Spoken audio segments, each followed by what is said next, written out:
Olá, irmãos! Saúdo cada um de vocês com a graça e a paz de nosso Senhor Jesus Cristo, amém? O meu nome é Miriam Anita e eu estou aqui para fazer um pequeno estudo com os irmãos a respeito de um texto que a irmã Lidiane Machado escreveu para o Manancial. O Manancial é um devocional diário produzido pela União Feminina Missionária Batista do Brasil, que oferece meditações baseadas na Bíblia, que é a Palavra de Deus. E a irmã Lidiane, ela é pós-graduada em aconselhamento pastoral, em marketing, neuropsicopedagogia, tanto educacional, clínica e institucional. Ela é bacharel em teologia, em comunicação social e também é licenciada em pedagogia. E ela é professora lá em Brasília, Distrito Federal. Quero escrever esse texto para que nós pudéssemos aprender alguma coisa do Senhor. E ela baseou seu estudo em Salmos 78. Então são muitos versículos, o salmo é longo. Eu vou ler com os irmãos, então espero que o irmão já esteja com a sua Bíblia e a sua espada aí perto para acompanhar a leitura, porque aí fica muito mais fácil, né, de entender e de se concentrar. Então nós vamos ler o Salmo 78 e depois vamos estudar o texto que diz: Pais, historiadores da fé. Antes de iniciar, vou pedir ao Senhor que nos abençoe numa oração. Pode ser? Senhor Jesus, que nós possamos estar atentos ao Salmo 78. É um salmo longo e as pessoas podem se dispersar.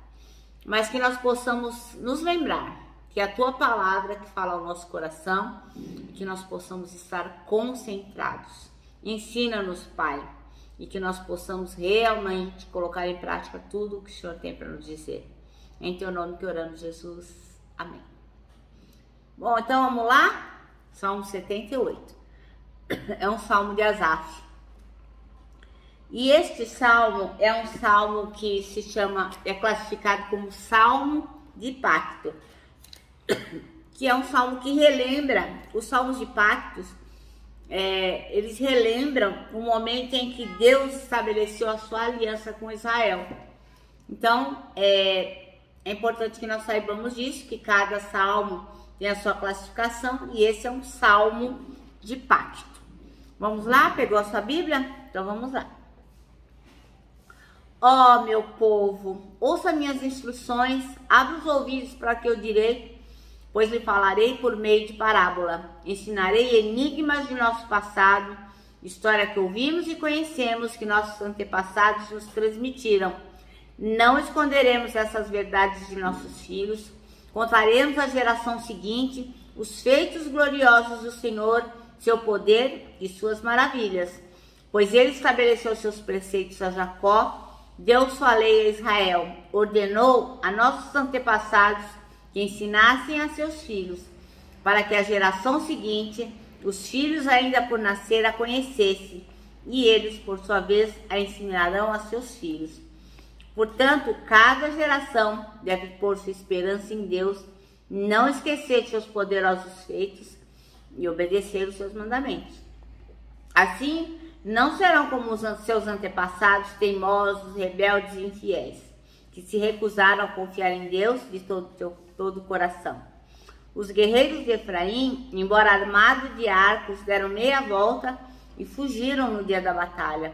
Não cumpriram a aliança de Deus e não quiseram viver de acordo com a sua lei. Esqueceram o que ele havia feito, as maravilhas que ele havia mostrado.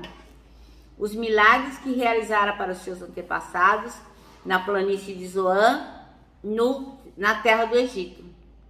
Pois ele dividiu o mar, os conduziu na travessia, fez as águas se erguerem como muralhas.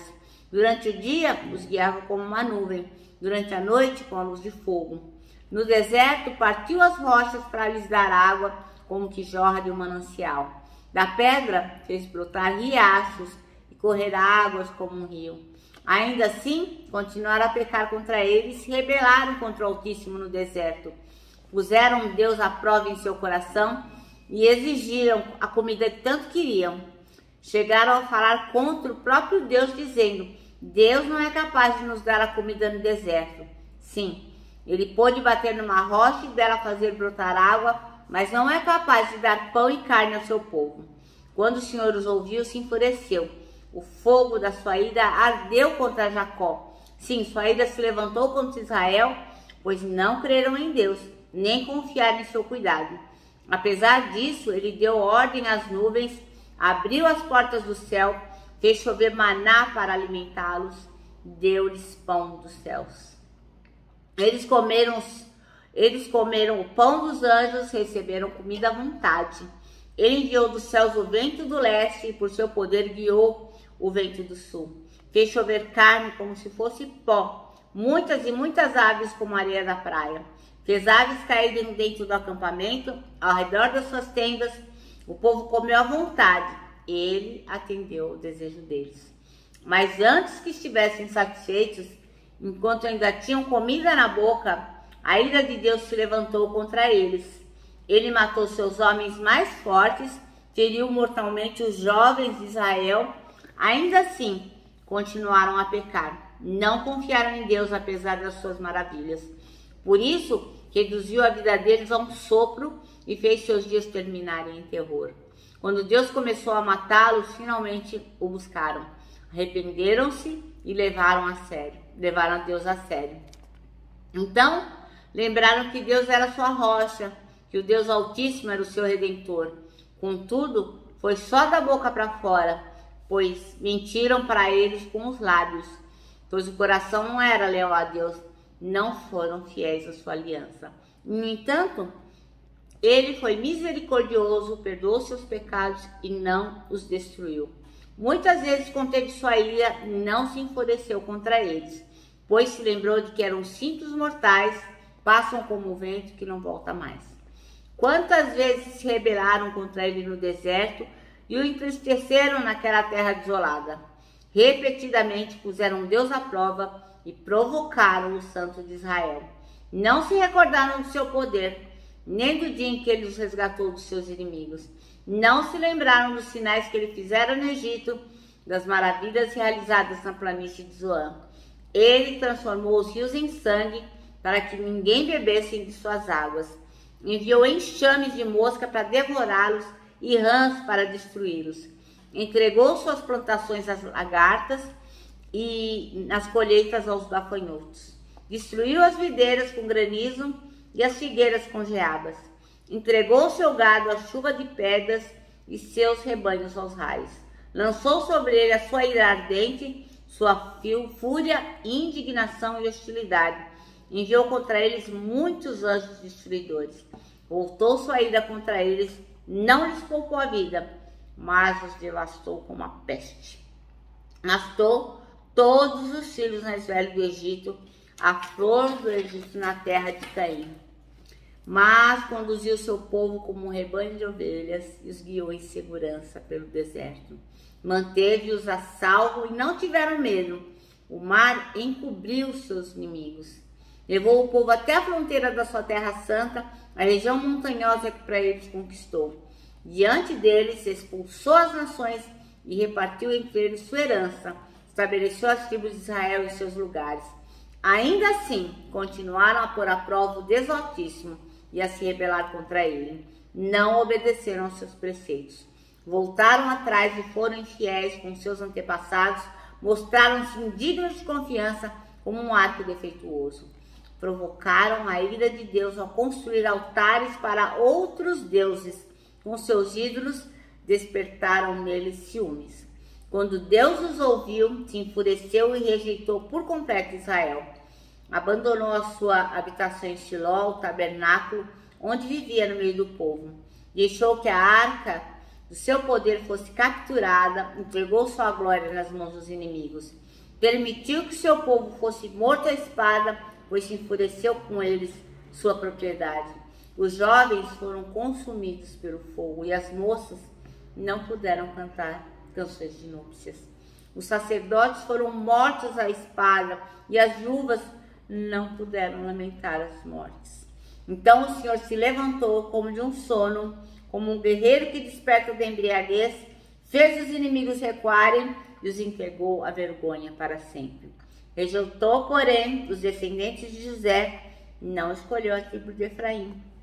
Antes, Escolheu a tribo de Judá, o monte Sião, que ele amou.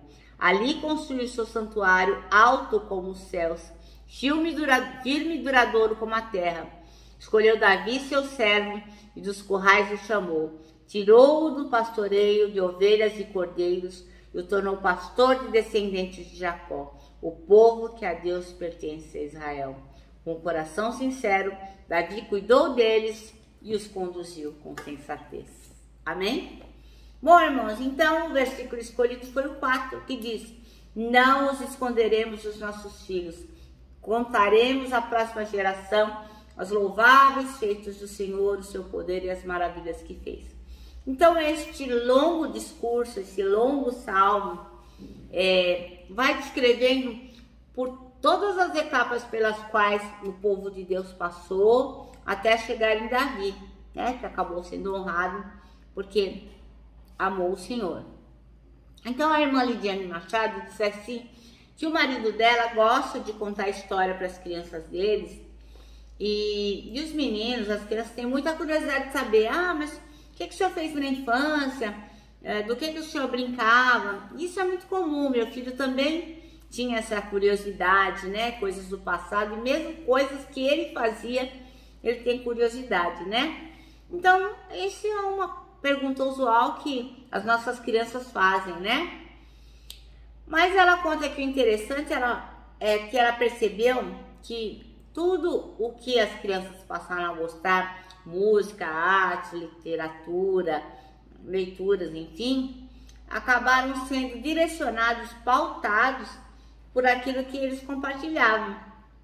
Então, as crianças deles acabaram replicando diversas situações que eles escolheram.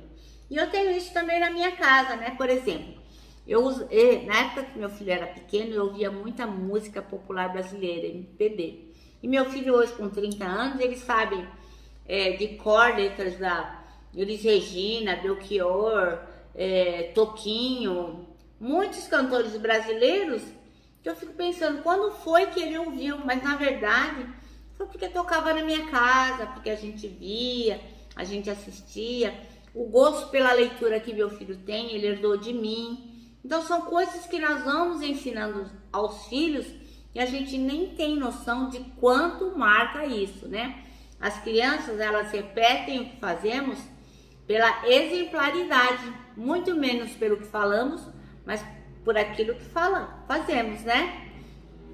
Então ela conta aqui, a irmã Lidiane, que ela estava meditando nesse salmo aqui, o 78 que a gente acabou de ler, e ela ficou impactada com essa experiência, né, que ela tem com os filhos dela, lembrando que eles também replicavam para os filhos coisas que aconteceu, assim como a Asaf estava contando e dizendo que era importante que essas coisas fossem contadas para outras gerações, né? Então, Deus falou ao coração dela a respeito da importância de a gente estar passando para os filhos, para as nossas crianças, filhos, netos, sobrinhos, os feitos maravilhosos do Senhor e compartilharmos a nossa história de vida com o Senhor. A gente às vezes perde tanto tempo, né, compartilhando besteira, bobagem com os nossos filhos, com as nossas crianças, sobrinhos, netos, enfim, as crianças com as quais nós nos relacionamos. A gente gasta tempo aí aplicando contando um monte de bobagem que não vai edificar, e perde a oportunidade de falar do amor de Deus, da transformação, do crescimento. Enfim, é isso que nós temos que aplicar, é esse tempo que nós temos que aplicar com as nossas crianças, né? Porque muitas vezes a gente deixa de ensinar as verdades eternas para ensinar outras coisas que eles julgam interessantes, engraçados e tal. É lógico que nós não vamos falar só disso, mas nós temos sim que passar para os nossos filhos as verdades eternas. Então nós temos que ser agentes que transformam o mundo, mas principalmente que levam os corações a se converterem ao Senhor, que nós possamos levar nossos filhos, nossos netos, nossos sobrinhos, nossas crianças a inclinar o coração para o Senhor. A partir do quê? A partir do que nós ensinamos a respeito desse Deus maravilhoso, todo-poderoso, e que marcou a nossa vida e certamente marcará a deles. Bom, nosso manancial termina assim: os pais são os melhores historiadores das maravilhas divinas. Amém? Eu me despeço aqui com o meu abraço fraternal de ursa. Lembrando que tanta coisa cabe num abraço, ó. Parece um laço. Irmãos, e lembre-se que 2022, se você crer que os que esperam no Senhor terão as suas forças renovadas, você vai contar histórias maravilhosas a respeito do Senhor. Porque quando a gente tem as nossas forças renovadas, é muito fácil falar do amor de Deus. Eu termino aqui com a minha palavra de ordem, que é gratidão.